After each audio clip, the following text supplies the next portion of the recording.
പാമ്പിനെ തോണ്ടിക്കഴുത്തിലണിഞ്ഞ് വാഴുന്നൊരുത്തന്റെ ഭാര്യ ചമഞ്ഞ് ഈ യാഗശാലയ്ക്കകത്തെന്ത് കാര്യം? ഞാൻ ക്ഷണിച്ചില്ലല്ലോ പിന്നെന്ത് ന്യായം?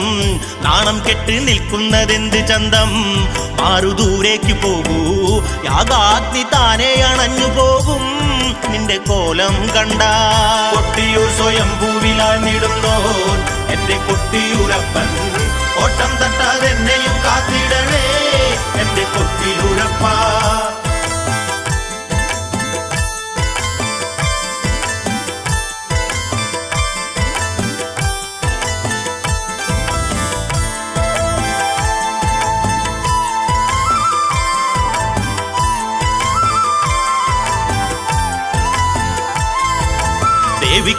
ദേവിക്കപമാനഭാരമെങ്ങേറി നാഥനെ ഓർത്തങ്ങ് നെഞ്ചകം നീറി ആത്മഹൂതിക്കായി പെൺമനം വെമ്പി യാഗശാലയ്ക്കകം